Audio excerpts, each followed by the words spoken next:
Καλησπέρα σε όλους, σε όλες, σε όλα. Εκ μέρους του 4ου Διεθνούς Φεστιβάλ Βιβλίου των Χανίων και εκ μέρους των εκδόσεων Διόπτρα, σας καλωσορίζω σε αυτή τη συνάντηση με τον Αλέν Γλυκός και στην παρουσίαση του graphic novel του Καζαντζάκης «Η κριτική ματιά» 1883-1919 και Καζαντζάκης «Ο πολύβουος κόσμος» 1921-1957, έργα που δημιούργησε μαζί με τον εικονογράφο Αντωνέν και που είναι απολύτως αντιπροσωπευτικά, μάλλον οι προθέσεις του ιδίου του καλλιτέχνη με τους εκδότες στην Ελλάδα, απολύτως σχετική, καθώς η Διόπτρα θέλει, έχει διαφανεί αυτό από το σύνολο μέχρι στιγμής της εκδοτικής της παραγωγής, να βγάλει ένα καζαντζακικό κόρπους που να προκρίνει και τη συνάντηση των σπουδαίων κειμένων του Καζαντζάκη με νέα μέσα, νέες μορφές, λόγου και εικόνας, με διαφορετική γλώσσα και τρόπους διαπραγμάτευσης του νοήματος. Κάθε δημιουργός ναυτολογείται στη γαλέρα της εποχής του, είχε πει ο Αλμπέρ Καμί, εξηγώντας την παρουσία του στα γαλλικά γράμματα, και νομίζω ότι η ίδια φράση εξηγεί τη λογοτεχνική και καλλιτεχνική παρουσία και του Αλέν Γλυκός στην πολιτεία των δικών μας γραμμάτων, και την επικαλούμε για να ανοίξουμε αυτή τη συζήτηση σαν μια κάποια εισαγωγή που να εξηγεί πώς και γιατί ένας Γάλλος διανοούμενος, καθηγητής φιλοσοφίας, αναμετριέται και συνομιλεί με σπουδαία κείμενα και παγκόσμιους συγγραφείς, όπως τώρα με τον Νίκο Καζαντζάκη. Πρώτα και κύρια, γιατί όπως διαφαίνεται και από το επώνυμό του, ο Αλέν Γλυκός είναι ελληνικής καταγωγής από την πλευρά του πατέρα του. Ζει και εργάζεται στον Μπορντό, τόπο και καταγωγής του, είναι καθηγητής στο Πανεπιστήμιο και συγγραφέας πλέον των 20 μυθιστορημάτων. Είναι επίσης ο δημιουργός ενός ντοκιμαντέρ με θέμα τον πατέρα του που γυρίστηκε για την γαλλική αλλά και την ελληνική τηλεόραση. Τα graphic novel των Γλυκός Αντωνέν δεν είναι μια περίληψη με εικόνες των φιλοσοφικών ή των ταξιδιωτικών έργων του Καζαντζάκη. Αντίθετα, είναι μεταφορά του έργου του Καζαντζάκη σε μια νέα γλώσσα, σε μια νέα φόρμα, σε ένα νέο ξεχωριστό έργο που πατάει στα μεγάλα κείμενα. Τα graphic novel. Ένα υποφωτισμένο, είδος, υποτιμημένο μέχρι κάποιο χρονικό διάστημα και στη χώρα μας, με την ακαδημαϊκή διαδρομή, την ακαδημαϊκή τεκμηρίωση του Σολούπ και του Αλέν Γλυκός, μετατράπηκε σε ένα αισθητικό, λογοτεχνικό φαινόμενο, δίνοντας γενικότερη όθηση προς τα εμπρός. Εξάλλου, η εξεγερτική φύση των κόμιξ ταιριάζει τόσο μα τόσο πολύ με την εξεγερτική φύση και την εξεγερτική σκέψη του Καζαντζάκη, που είναι απολύτως ταιριαστή ως φόρμα με τον μέσα βίο των χαρακτήρων του και του ίδιου, τους οποίους και αναδεικνύει εδώ ο Αλέν Γλυκός με τρόπο συγκλονιστικό. Και δεν μπορώ να μην ανοίξω αυτή τη συζήτηση παρά μόνο με το ερώτημα πώς νιώθετε που τα graphic novel σας παρουσιάζονται αυτή την ώρα, τώρα εδώ που μιλάμε, στο νησί του Καζαντζάκη. Κύριε Γλυκός.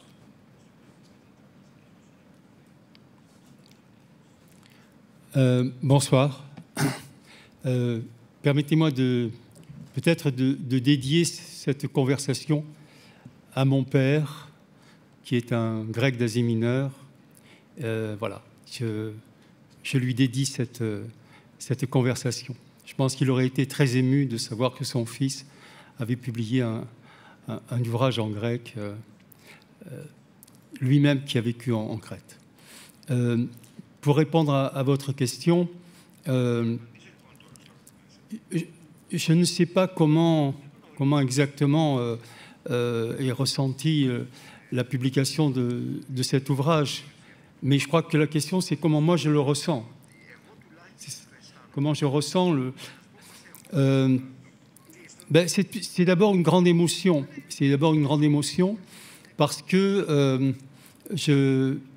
la Crète est quand même n'est pas ma terre d'origine, n'est même pas la terre d'origine de mon père, mais lorsque l'on m'a demandé parce que ce roman graphique est en fait au départ une demande de l'Association internationale des amis de Kazantzakis, qui m'a dit, voilà, il n'existe pas de roman graphique, de bande dessinée sur ce grand auteur, ni en français, ni en grec, sur sa vie. Est-ce que ça vous intéresserait de faire quelque chose là-dessus? J'ai un peu hésité parce que je pensais que c'était l'ascension de l'Everest, d'une montagne. Et je ne savais pas très bien comment j'allais m'y prendre, d'ailleurs. Et le fait que ça soit arrivé au bout et que j'ai pu réaliser cette ascension, et le mot ascension a tout son sens chez Kazantzakis, j'ai fait l'ascension avec lui, finalement. Alors, ce que je crois, c'est que Kazantzakis, c'était un peu le mythe de Sisyphe. Cette ascension, il l'a faite toute sa vie, mais il n'a jamais atteint le sommet. J'espère que je n'ai pas atteint le sommet en faisant ce roman. Et je crois que le mot le plus... Oui, c'est une grande émotion. Et en même temps, une grande surprise de me retrouver ici avec ce texte traduit en grec, parce que c'est un rêve. C'est un rêve éveillé. Quand je l'ai fait en français, je ne pensais pas qu'un jour il serait traduit en grec. Je l'espérais. Mais bon, les traductions, c'est pas si simple. Et là, tout d'un coup, je suis en Crète avec ce livre qui est traduit en grec. Donc, l'émotion et la surprise sont totales. Νιώθουμε και εμείς συγκίνηση, να ξέρετε. Οι αναγνώστες των δύο τόμων αντιλαμβάνονται, εκτιμώ από την προσωπική μου εμπειρία, την αγάπη σας και τον θαυμασμό όχι μόνο για τον Καζαντζάκη, αλλά και για τον τόπο του, την Κρήτη. Οπότε αυτό φαντάζομαι, εκτιμώ πως περνάει. Να τα πάρουμε όμως τα πράγματα από την αρχή, γιατί θεωρώ ότι η αρχή σχετίζεται πάρα πολύ με τον πατέρα σας. Bien sûr. Bon, moi, je suis né d'une mère française et d'un père grec. Mon père était un grec d'Asie mineure, donc, qui avait 8 ans en 1922, lorsqu'a eu la grande catastrophe. Une grande partie de ma famille a été massacrée par les Turcs, et notamment mon grand-père, qui même, d'après ce que j'ai cru comprendre, a été décapité par les Turcs. Et mon père nous racontait un peu, mais pas trop. Et lorsqu'à un moment donné, je suis arrivé à un certain âge, je suis allé pour la première fois en Crète, en Grèce et en Crète. Je n'avais pas voulu y aller plus tôt parce que je ne voulais pas y aller pendant la Grèce des colonels, parce que je ne voulais pas mettre les pieds dans le pays de mon père tant que la liberté n'avait pas été retrouvée. Et donc, quand j'y suis allé, évidemment, je suis allé dans le village de Vori, Stosvoros, où ma famille avait émigré. Et là, j'ai retrouvé ma tante, j'ai retrouvé les gens qui avaient connu mon père quand il était petit. Et d'ailleurs, c'est très surprenant parce que vous dites c'est votre père, tout commence avec votre père. Mais ce qui est curieux, c'est que j'ai écrit un livre qui s'appelle Milamou Yatomanoli, qui a été traduit en grec. Et puis après, j'ai écrit une bande dessinée qui a été traduite en grec aussi, qui s'appelle Manolis. Et chaque fois, c'est un petit garçon. Et ce qui est très étonnant pour moi, c'est que j'ai écrit sur mon père, mais en fait, j'ai écrit sur un petit garçon. Pour moi, mon père, en Grèce, c'est un petit garçon. Et tout a commencé effectivement avec lui, avec tout ce qu'il m'a raconté. Et progressivement, c'est probablement la raison pour laquelle j'ai accepté de faire ce livre sur Kazantzakis. Parce que je me suis rendu compte qu'on avait des points communs, notamment nos rapports avec la Turquie. Quand on lit Kapitan Michalis ou quelques autres livres, on se rend compte que finalement, ce qu'il a vécu en Crète, c'est un peu ce que mon père a vécu en Turquie. Et donc, ce point commun a fait que oui, j'ai pu entrer dans l'œuvre de Kazantzakis d'autant plus.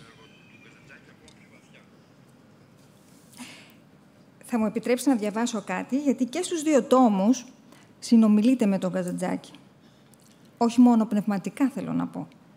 Αναφέρω την αρχή του Πολύβου κόσμου, του δεύτερου τόμου, αλλά είναι αντίστοιχη και η αρχή του πρώτου. Η σκέψη μου είναι ακόμα γεμάτη από τη μακρά μας συζήτηση. Έχω στο μυαλό μου τις αφηγήσεις σου από την Κρήτη, από τον αγώνα που έκαναν οι Κρητικοί και ο πατέρας σου για να ελευθερώσουν το νησί τους από τον τουρκικό ζυγό αιώνων. Αυτή την Κρήτη δεν θα την ξεχάσεις ποτέ, κλπ. Είναι σίγουρα ένα έβριμα λογοτεχνικό για να πει κανείς μια ωραία ιστορία. Αλλά δεν είναι μόνο αυτό, αν σκεφτεί κανείς, ή τουλάχιστον αυτή είναι μια σκέψη που έκανα εγώ, κύριε Γλυκός. Ναι, μπορούν να συνομιλούν ένας καθηγητής φιλοσοφίας του σήμερα με έναν φιλόσοφο του περασμένου αιώνα. Αυτό κάνετε? Oui, alors, quand j'ai commencé à travailler sur le scénario, je me suis demandé comment j'allais m'y prendre, comment j'allais faire ce livre. Et je n'ai pas eu envie de faire une biographie linéaire de Kazantzakis. Je n'ai pas eu envie de faire ce qu'on appelle aujourd'hui, de manière moderne, un biopic. Et puis je me suis dit, mais est-ce que Kazantzakis a vraiment envie que je fasse quelque chose sur lui? Alors je lui ai écrit une lettre. J'ai écrit à Kazantzakis et je lui ai dit, voilà, je suis, comme vous, un grec dont la famille a été persécutée par les Turcs, etc.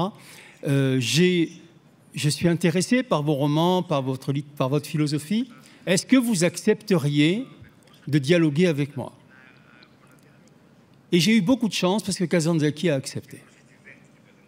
Et donc ce livre, ce roman graphique, c'est un dialogue permanent entre Kazantzakis et moi.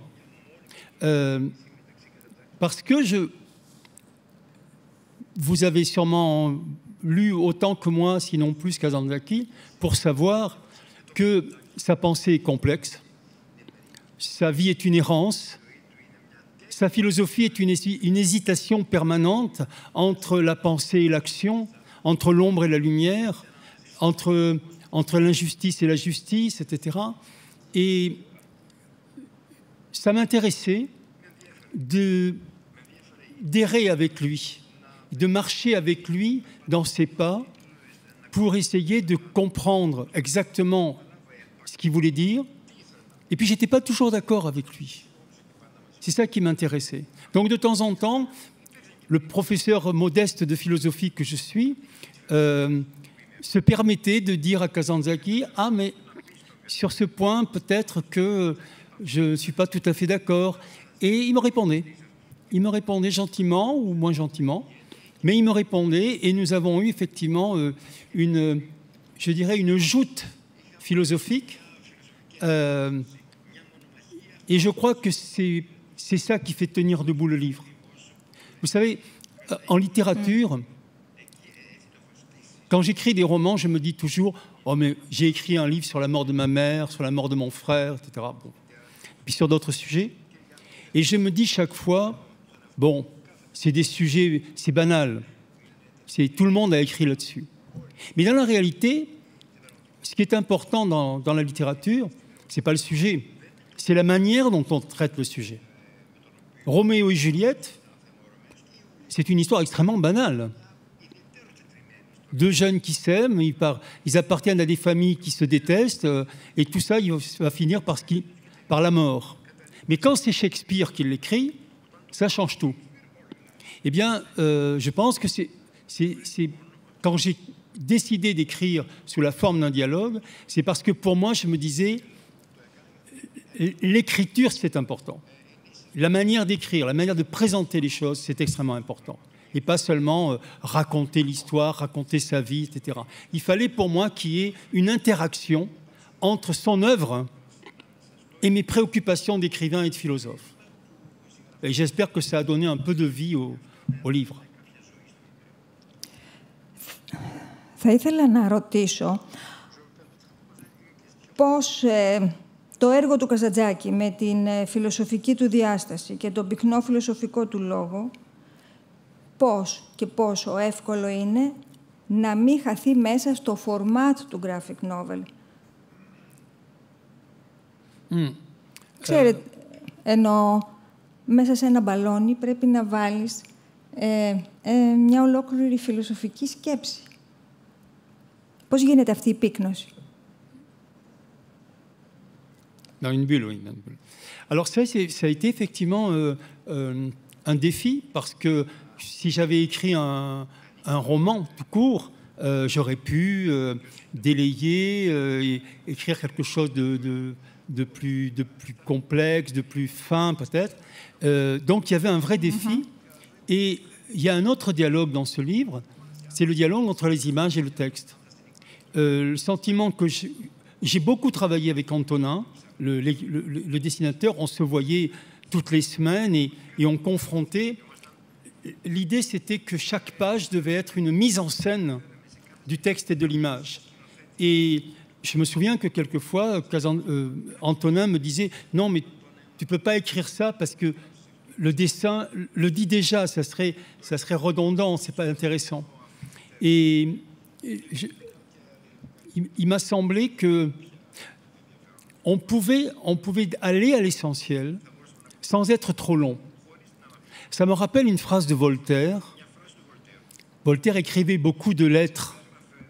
Et un jour, il a écrit une lettre à un ami, mais il lui dit « Excuse-moi d'être si long, je n'ai pas eu le temps de faire court. » Et je crois que ce qui était intéressant, c'est que justement, la contrainte de la bulle, c'était comment, en quelques mots, en peu de mots, arriver à l'essentiel.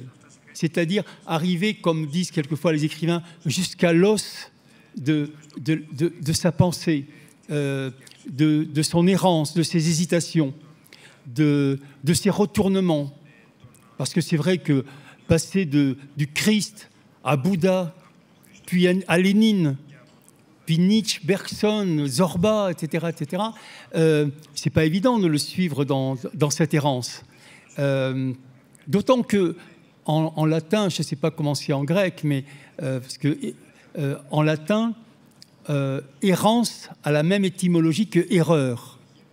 Hein? Donc, probablement que si Kazantzakis errait, était dans l'errance, c'est parce que de temps en temps, il avait le sentiment peut-être de se tromper et qu'il revenait en arrière. Et je crois que la vie, l'errance de la vie, c'est simplement le parcours des erreurs que l'on fait et que l'on rectifie. Καταλαβαίνετε. Πόσο ωραίο λογοπαίγνιο ήταν αυτό που μόλις αναφέρατε. Είναι 2 τόμοι. Είναι μόνο χρονική η διαφορά. Τι περιέχει ο ένας, τι περιέχει ο άλλος? Le premier volume parle essentiellement, enfin, commence surtout avec son enfance en Crète, à Naxos, puis après à Athènes, puis après à Paris, et puis aussi en Autriche, à Berlin, etc. Et en Suisse, où il a connu Élie Lambridi. Donc je crois que le premier tome, c'est le tome de l'initiation. La construction, sa construction depuis l'enfance jusqu'au début de l'âge adulte, vraiment. Le deuxième tome, ce sont les voyages. Kazantzakis, comme vous le savez bien, a voyagé presque, pas partout dans le monde, mais dans un nombre incroyable de pays. Bon, il n'a pas pu aller aux États-Unis parce qu'il était considéré comme communiste, etc. Mais sinon, il est allé en Égypte, il est allé en Chine, au Japon, en Allemagne, il est allé en Autriche, en Suisse, en Italie, il a couvert la guerre d'Espagne, il est allé en Palestine, il se sentait arabe quand il était en Égypte ou en Palestine, il a rencontré la judaïté en Allemagne, lorsqu'il a rencontré cette association de juifs polonaises. Et je pense que ce qui est très intéressant chez lui, c'est que je parlais tout à l'heure d'une hésitation permanente entre la pensée et l'action. Ça est exactement ça, sa vie. Et quand il allait quelque part, il agissait et ça le faisait réfléchir. Vous savez, c'est un peu Zorba et Basile. Il est à la fois... Il y a quelque chose en lui de Zorba, mais qui n'arrive pas à sortir et qui ne sort qu'avec une plume. Hein, il ne se met pas à danser, il ne se met pas à boire, et comme le faisait Zorba, il est avec ses lunettes d'instituteur, comme disait son père, et qui lui disait, si tu n'es pas capable de tenir un yatagan pour te battre contre les Turcs, alors prends un stylo et bats-toi avec les mots. Et ce qui est intéressant, c'est que pendant tous ces voyages, il a fait des récits de voyage magnifiques. Hein. Je pense par particulier à celui en Espagne, qui est très troublant comme texte, parce que il est envoyé par un journal pour couvrir la guerre d'Espagne, mais du côté des nationalistes, pas du côté des révolutionnaires, ce qui rend le texte troublant, mais en même temps sombre et tragique, parce que l'interview qu'il fait de ce jeune franquiste qui dit au fond vive la guerre, etc. Et on va tous les massacrer. Bon, et il rapporte ça. C'est extrêmement troublant, quoi. Et en même temps, ça, avec les mots, il trouve la force d'exprimer toute la tragédie de cette guerre d'Espagne, comme il le trouvera pour d'autres moments. Donc les deux tomes sont à la fois bien différents et en même temps extrêmement complémentaires, quoi. Parce que je crois que, vous savez, il y a un poète portugais, Miguel Torga, qui dit l'universel, c'est le local moins les murs. Je crois que l'œuvre de Kazantzakis, c'est exactement ça. Il est fondamentalement crétois. Il est ancré dans les murs de son île de Crète, même, je dirais, dans les murs de son Héraclion. Mais en même temps, la manière d'écrire la Crète renvoie à toute la planète, et la manière de décrire la planète, on sent qu'en permanence, il revient vers la Crète. Et ça aussi, c'est très intéressant. C'est pour ça que je pense qu'il y a un dialogue aussi entre les deux tomes.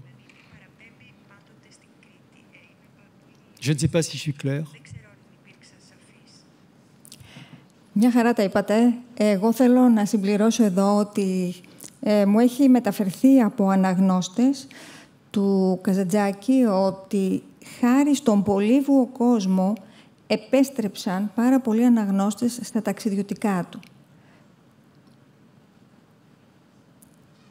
Αυτό σχετίζεται πάρα πολύ με τον τρόπο με τον οποίο βλέπουμε.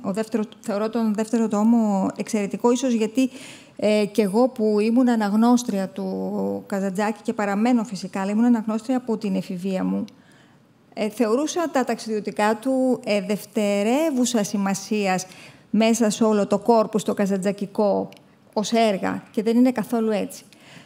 Θέλω να βάλω και έναν άλλο παράγοντα μέσα και στους δύο τόμους, ότι παράλληλα με όλη την φιλοσοφική θεώρηση των πραγμάτων, με όλες αυτές τις αλλαγές, τα ταξίδια που συνεπάγονται για αυτόν και νέες αποκαλύψεις όσον αφορά την θεώρηση του για τον κόσμο, βλέπουμε και την ερωτική του ζωή να διαπερνά το βιβλίο. Δεν αφήνεται απ' έξω δηλαδή την προσωπική του ζωή, δεν μένεται μόνο σε έναν αποστεωμένο από συναισθήματα άνθρωπο, ο οποίος μόνο διαβάζει Μπεργκσόν.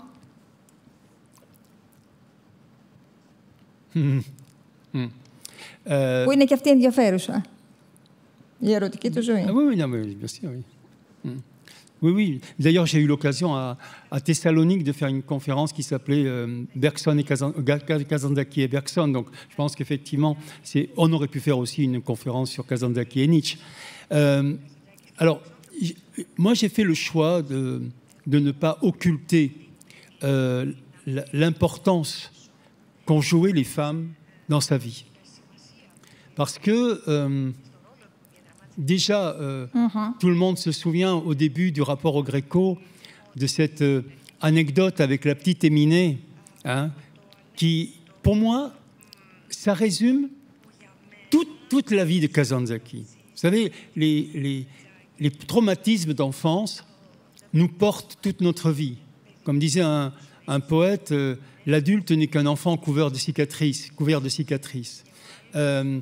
Il a eu un choc très fort. C'est cette petite Turque qui habitait à côté de chez lui et qui était 3 marches en haut de sa maison et qui lui disait « Monte les 3 marches, fais l'ascension de ces 3 marches » alors qu'il marchait à peine. Alors si tu peux monter là-haut, eh bien, on pourra jouer. Et il arrive à monter, il dit c'est vraiment un effort terrible, etc. Et quand il arrive, elle lui dit, on s'est déshabillé et on s'est mis nos plantes des pieds les unes contre les autres. Et là, il dit, j'ai eu une sensation très forte. Et c'est, je crois, sa première rencontre féminine en dehors de celle de sa mère. Et je veux dire que à ce moment-là, il vit 2 choses qui vont être permanentes dans son œuvre et dans sa vie, c'est la femme et l'ascension. Alors, pas l'ascension de la femme, hein, mais la femme et l'ascension. Et il se trouve que toutes les femmes qu'il a rencontrées, à commencer d'ailleurs par sa première femme, Galatea, mais aussi Elie Lambrili en Suisse, et puis aussi les juifs polonaises en Allemagne, notamment Itka, qu'il retrouvera en Russie et qui sera tué par la police soviétique.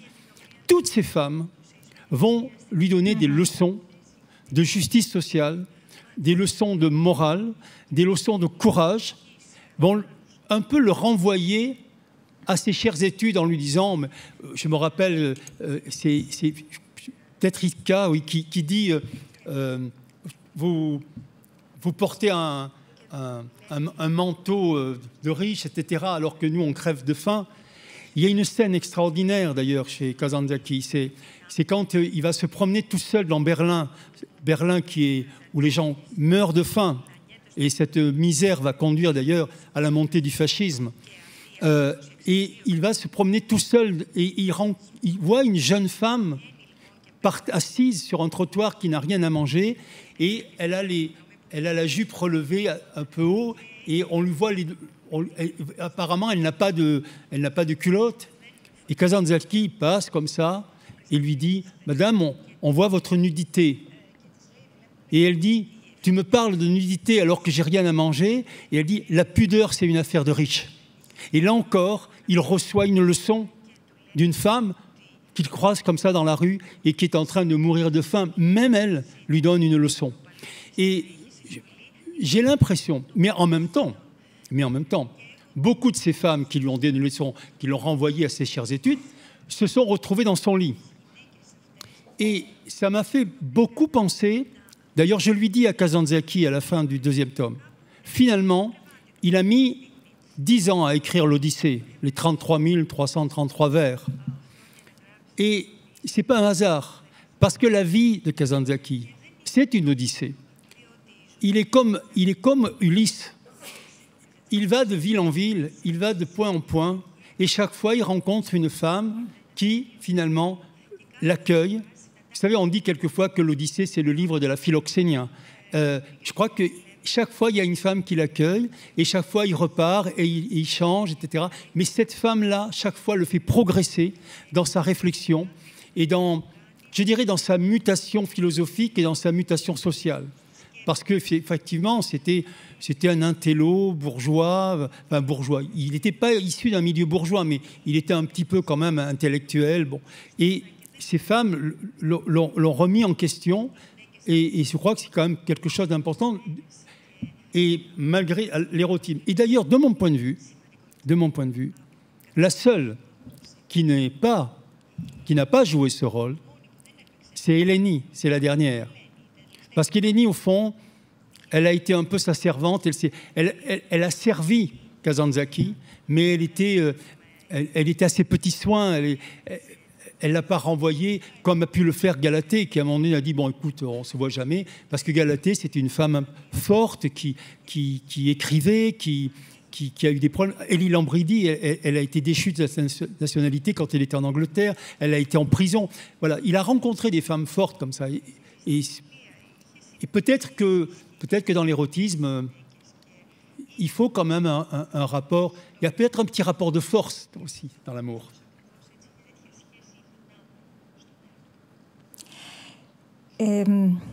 Μόλις αναφέρατε ότι ήταν ένας Οδυσσέας. Ήταν και ένας Οδυσσέας των ιδεών.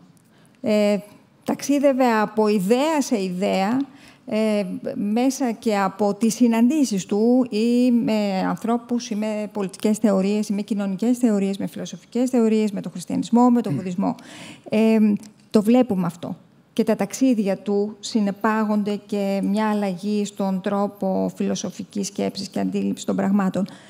Ποιο θεωρείτε ότι ήταν το πιο δυνατό από όλα όσα αντάμωσε σε αυτή την Οδύσσειά του ο Καζαντζάκης?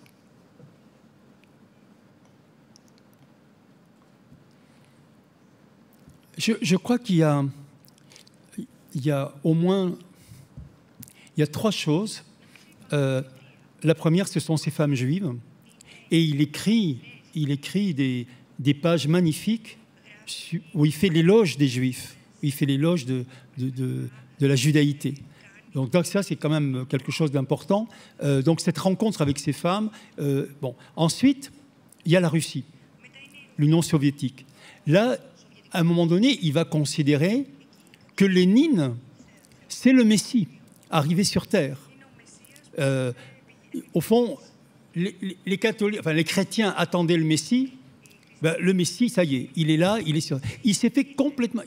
Il a d'ailleurs été complètement, comment dire, dupé par ce qui se passait en Union soviétique. Parce qu'il était convaincu que, au fond, ce qui se passait, c'était formidable et que Lénine était un homme formidable. Et il envoyait d'ailleurs des articles de journaux à Athènes qui faisaient un éloge extraordinaire. Et d'ailleurs, après, avec Sikelianos, ils ont fait une conférence à Athènes qui a tourné court parce que il y a eu des manifestations, on lui a lancé des objets sur le visage, il a fallu qu'il quitte la salle où il faisait sa conférence. Donc je crois qu'il y a eu d'abord, il y a eu bien sûr, j'ai oublié de dire quand même qu'il y a eu Nietzsche et Bergson qui ont été essentiels. Et puis, il y a eu donc les Juifs, et puis ensuite, il y a eu la Russie, l'Union soviétique, où là, il y a eu une errance. Il y a eu une vraie réflexion sur est-ce que le communisme peut être le moyen de libérer l'humanité, de faire que la justice sociale existe enfin sur Terre, etc. À Varvari, Varvari, c'était le village des Arabes, et j'ai du sang arabe en moi. Donc il l'a ressenti là-bas, parce qu'il a rencontré des Bédouins dans le désert, et là il a vu ce que c'était que le rapport à une nature difficile, etc. Donc il y a une pensée de la nature qui naît aussi de ce point de vue-là. Et puis enfin, moi je pense qu'il y a quelque chose d'extrêmement important, c'est ses voyages en Orient, c'est-à-dire le Japon et la Chine, mais plus encore la Chine que le Japon. Et là, il a écrit un roman très intéressant où là encore, il rencontre une jeune femme qui lui fait comprendre que l'Occident est en perdition et que les valeurs de l'Occident vont les mener à la disparition. Ce qu'il dira d'ailleurs, et qu'il reprendra ça à son compte. Et donc, au fur et à mesure qu'il évolue, au fur et à mesure qu'il voyage, il découvre effectivement le monde, et en même temps, sa pensée évolue parce qu'il se dit, mais finalement, ailleurs, on ne pense pas comme on crête, quoi, en gros. Il y a d'ailleurs une chose assez intéressante, c'est quand il rencontre Mussolini, il va interviewer Mussolini. Alors, c'est très marrant, cette rencontre, parce que ça tourne assez court, mais parce que qu'est-ce qu'il dit à Mussolini? Mussolini lui dit, qui êtes-vous? Qu'est-ce que vous voulez savoir? Il dit, je viens vous voir pour vous interviewer. Alors il dit, mais qu'est-ce que vous voulez savoir? ben, qui vous êtes, tout ça. Il lui dit, Mussolini, qui êtes-vous? D'où venez-vous? Et Kazantzakis dit, je viens de Russie. Alors évidemment, Mussolini, la Russie, les communistes, c'est pas son truc. Alors il lui dit, alors c'est comment là-bas? Alors il lui dit, eh ben, j'ai vu là-bas la même chose que chez vous. C'est-à-dire des populations qui se laissent guider aveuglément par un discours, etc., etc. Et là, Mussolini doit avoir il a sûrement un bouton sous le siège. Il appuie sur un bouton, le téléphone sonne, il répond à un supposé et il dit « Excusez-moi, je reviens » et il n'est jamais revenu. Parce qu'évidemment, il était profondément agacé. Donc, c'est tout ça, Kazantzakis. Je pensais à une autre anecdote là, qui me revient plus, mais ça me reviendra. Je ne sais pas si je réponds à vos questions.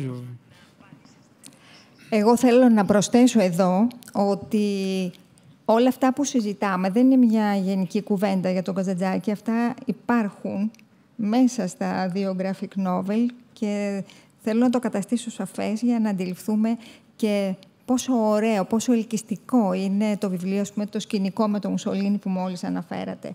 Και οι άλλες οι προηγούμενες ιστορίες δεν είναι στο παρασκήνιο κάπου, ξέρω και αυτό γιατί είμαι καθηγητής φιλοσοφίας σε ένα πανεπιστήμιο. Αυτά είναι μέσα στα δύο σας βιβλία. Πείτε μας κάτι. Εμείς εδώ έχουμε στην Ελλάδα την εντύπωση ότι ο Καζαντζάκης είναι παγκόσμιος. Όχι την εντύπωση, έχουμε την πεποίθηση. Είναι ο συγγραφέας με τις περισσότερες πωλήσεις βιβλίων στο εξωτερικό και θεωρούμε ότι το αξίζει και πάρα πολύ. Στη Γαλλία, ας μιλήσουμε για τη γαλλική εμπειρία. Στη Γαλλία είναι ένας σπουδαίος συγγραφέας ο Καζαντζάκης.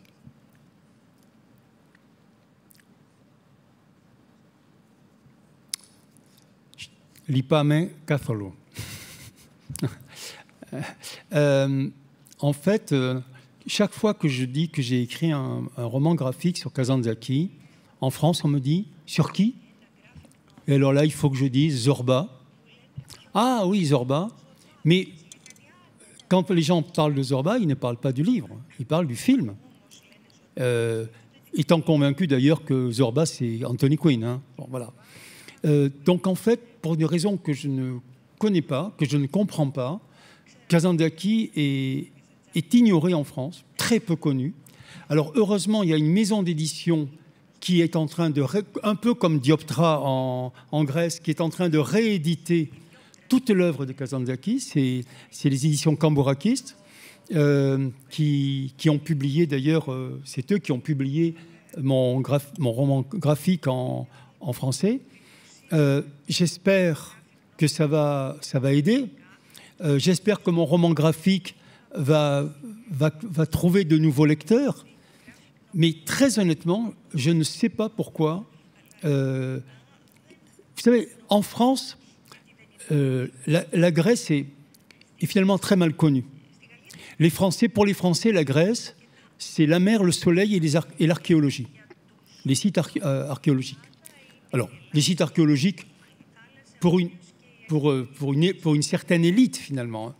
Parce que les autres, par exemple, quand je dis que je vais participer à un festival en Crète, on me dit « Ah, tu vas en vacances ».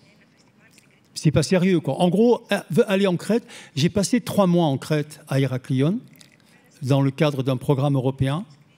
Quand j'ai dit que je partais 3 mois en Crète, on s'est moqué de moi. On m'a dit « Mais tu vas pas travailler, tu vas t'amuser, tu vas aller à la plage, etc. » Donc il y a cette image de la Grèce qui colle à la peau de la France.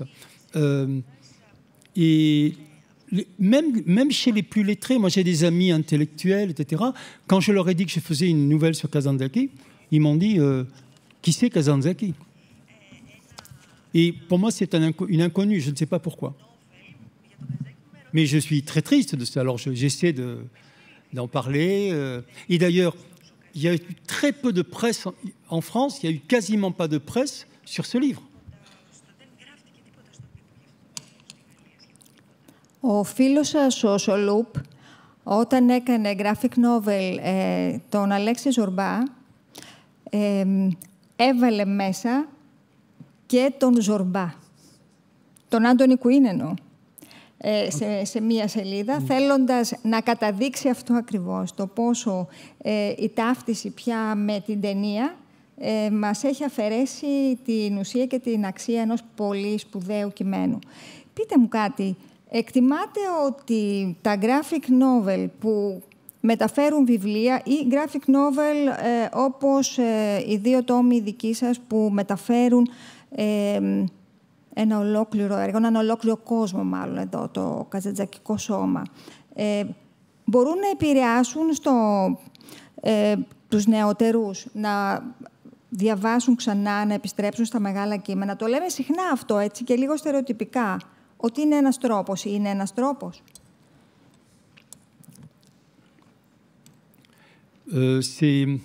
C'est juste un espoir.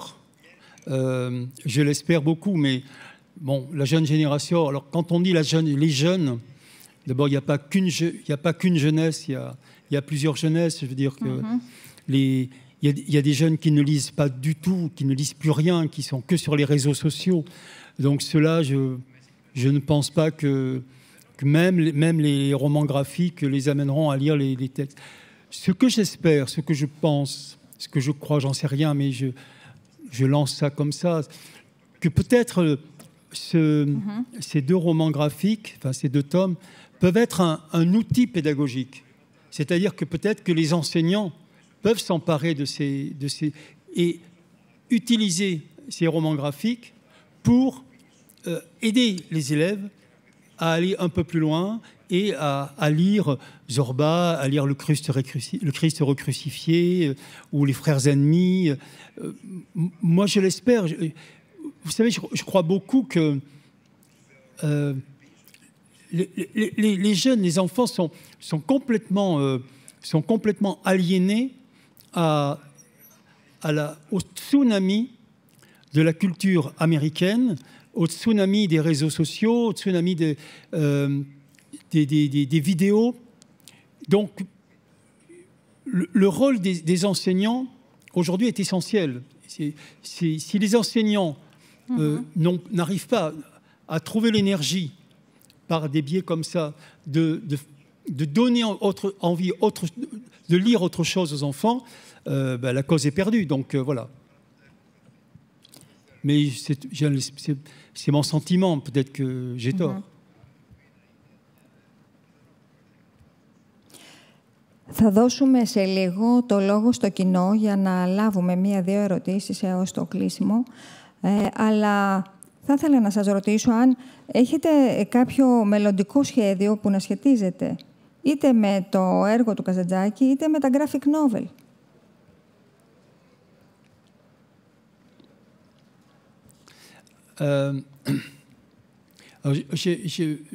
Vous savez, en fait, je ne suis pas un spécialiste du roman graphique. Je suis arrivé là par hasard. C'est Antonin, le dessinateur, qui m'a sollicité. Donc, ma nature d'écrivain, enfin, mon naturel, c'est quand même les romans ou les récits. Donc, pour l'instant, je n'ai pas d'autres projets autour de Kazantzaki, sauf qu'en janvier prochain, je publie un roman qui s'appelle L'enfant en ruine. Et il se trouve que je l'ai écrit au jour le jour, quand je regardais à la télévision les Russes détruire Mariupol. Or, Mariupol, c'est Mariupoli, c'est-à-dire c'est la ville. C'était une ville grecque, comme Odessa. Et c'est aussi à cet endroit-là que Kazantzaki est parti dans le Caucase pour récupérer 150 000 Grecs que les Russes d'un côté et les Turcs de l'autre côté s'apprêtaient à massacrer. Et L'enfant en ruine, c'est l'histoire d'un petit garçon qui est dans la ville de Mariupol, tout est détruit. Tout ce qu'il a connu est détruit. Son école, le théâtre, le jardin d'enfants, tout est détruit. Et surtout la maison de ses parents. Il n'y a plus personne dans la ville. Il n'y a plus que des soldats qui sont là et qui sont à la recherche de jeunes femmes pour les violer. Et Et lui, il a les jambes brisées, il est devenu sourd à cause des bombes et il ne peut pas bouger. Et il a à côté de lui son père et sa mère qui sont morts. Et donc ce roman, c'est comment va-t-il sortir, va-t-il pouvoir sortir de cette ville? Et je pense que, pour revenir à la phrase du Portugais qui disait « l'universel, c'est le local sans les murs », je pense que en parlant, en écrivant ce livre, j'ai écrit pour tous les enfants qui ont souffert. Je veux dire, quand le petit Kazantzaki, quand les Turcs veulent rentrer dans les maisons crétoises pour venger un Turc mort, et que le père de Kazantzaki leur dit, il ferme la porte et il dit « S'ils arrivent à ouvrir la porte, je vous tuerai les uns après les autres et après je me tuerai ». Et il regarde son fils qui a 8 ans et il lui dit « Est-ce que tu es d'accord ?» Il dit « Je suis d'accord ». Et il dit « À ce moment-là, j'ai senti que je suis en train de devenir un adulte ». Moi, ça me rappelle mon père, qui est devenu ce qui lui est arrivé, quoi, hein, quand sa grand-mère l'avait attaché et puis qu'il marchait sur les cadavres et que la mer était rouge de sang au large de Tchesmé.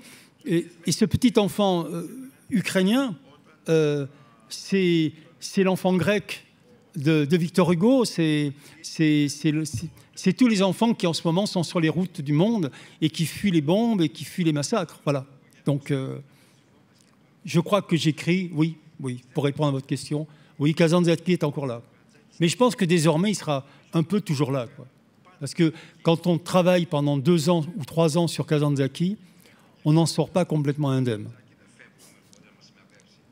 Και δεν μπορώ να μην κάνω, κύριε Γλυκός, δεν μπορώ να μην κάνω την αντιστοίχηση. Ένας καθηγητής φιλοσοφίας που γράφει μυθιστορήματα, είμαι σίγουρη με φιλοσοφικά χαρακτηριστικά, και ένας άνθρωπος που αναζητεί, φιλοσοφώντας τα μεγάλα νοήματα της ζωής, ταξιδεύοντας παντού στον κόσμο, όπως ο Καζαντζάκης, που γράφει επίσης μυθιστορήματα. Έχετε πολλές κοινές, έχετε πολλά κοινά σημεία. Θα ήταν αδύνατο να αποφύγετε τη συγγραφή βιβλίων που σχετίζονται με αυτόν, πιστεύω. Bien sûr, bien sûr. Bien sûr, bien sûr. Λοιπόν, αν υπάρχουν ερωτήσεις, μπορούμε να δεχτούμε έως 2 ερωτήματα με βάση το χρόνο που μας έχει απομείνει, για να κλείσουμε αυτή την πολύ όμορφη συζήτηση σήμερα. Εγώ την ευχαριστήθηκα πάρα πολύ και χαίρομαι πολύ που την κάναμε. Ωραία, αν δεν υπάρχει... παρακαλώ. Υπάρχει. Υπάρχει. Ναι.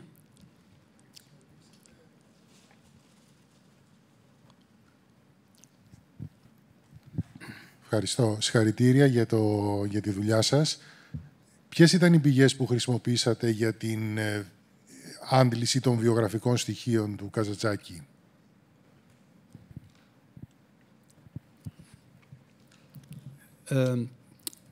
Malheureusement, je ne lis pas le grec. Enfin, je le lis, je peux lire du grec, mais pas le grec de Kazantzaki. C'est trop compliqué pour moi. Je crois que c'est compliqué aussi pour certains Grecs, d'ailleurs. Mais j'ai lu en français tout ce que je pouvais lire. Et j'ai lu en anglais son récit de voyage en Angleterre. Et j'ai extrait de mes lectures toutes les questions philosophiques essentielles et tous les éléments. Et c'est à partir de ces romans, de ces récits de voyage, quelques textes fondamentaux comme Assez, par exemple. Et c'est comme ça que je l'ai fait. Des fois, je me sentais un peu coupable. Je me disais, mais est-ce que c'est sérieux d'écrire 2 tomes de vie de Kazantzaki alors que tu n'es pas capable de lire sa correspondance avec Prevélakis, par exemple, des choses comme ça? Et je l'ai fait quand même. Voilà.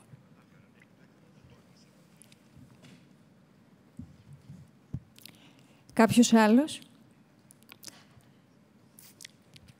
1 λεπτό να σας δώσουν το μικρόφωνο.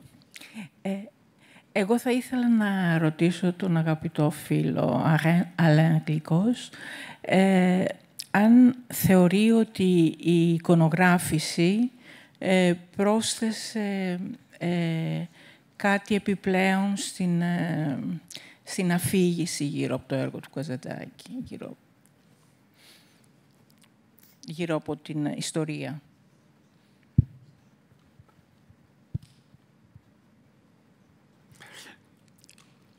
Comme je le disais tout à l'heure, je pense que ce qui a enrichi, c'est le dialogue entre l'image et le texte. L'image en elle-même, et peut-être que le texte en lui-même, n'aurait pas suffi. On a eu d'ailleurs très souvent une discussion avec Antonin. C'est pour ça d'ailleurs que le deuxième tome est un peu différent du premier. Il y a plus de texte dans le premier que dans le second. Parce que progressivement, l'image a gagné un peu sur le texte. Pas seulement parce que Antonin voulait mettre plus d'images, mais parce que progressivement, je me retirais un peu. Et quand je disais tout à l'heure, Voltaire a dit « je n'ai pas pris le temps de faire court », plus je travaillais le texte du scénario, plus je prenais le temps de faire court. Et à ce moment-là, ça donnait à l'image toute sa puissance, quoi. Et oui, je crois quand même que l'image a beaucoup apporté. Mais je ne sais pas ce que ça a apporté. Je sens que ça apporte quelque chose, mais si je devais mettre des mots sur qu'est-ce que ça a apporté, je ne saurais pas trop dire. Vous savez, Beethoven avait un jour a donné un concert de piano. Et à la fin du concert, il y a une femme qui est venue le voir et qui lui a dit « Ah maître, c'était extraordinaire, qu'est-ce que vous avez voulu dire ?» Et Beethoven s'est assis au piano et il a rejoué sur la sonate. J'ai dit ce que j'ai dit, voilà, point. Et je pense que les images, elles disent ce qu'elles disent, qu'elles ont... Mais moi, je suis incapable de mettre des mots pour dire ce qu'elles ont dit, ces images. Vous comprenez? Άλλη μία, για να κλείσουμε. Άλλο ένα. Ο κύριος Γλυκός μιλάει ελληνικά. Απλά δεν τολμάει να κάνει μια πιο ειδική συζήτηση. Αλλά τα περισσότερα, νομίζω, από αυτά που σας ρώτησα, τα καταλαβαίνατε στο πρωτότυπο, έτσι δεν είναι? Θα μου άρεσε πολύ να μιλήσω στα ελληνικά, αλλά τα ελληνικά μου είναι... Τα καταφέρνω λίγο, αλλά δεν είναι αρκετά τα ελληνικά για να εκφράσω τι νιώσω, τι θέλω να πω. Έτσι. Ούτε τα δικά μου τα γαλλικά ήταν τα κατάλληλα για να μιλήσουμε γαλλικά, οπότε βρήκαμε τη μέση λύση όμως και νομίζω ότι τα καταφέραμε. Τελευταίο ερώτημα. Είναι σχόλιο και θα χαρούμε πάρα πολύ να το ακούσουμε. Δώστε μας ένα λεπτό μόνο να έρθει το μικρόφωνο. Ναι.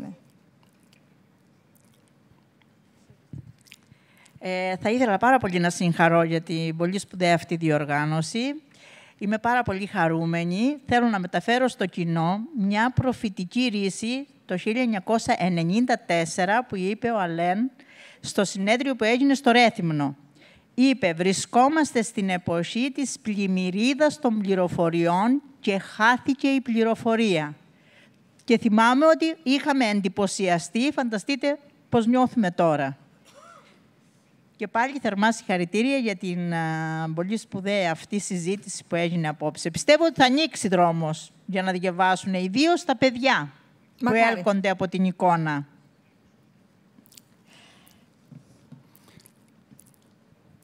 Vous avez une meilleure mémoire que moi.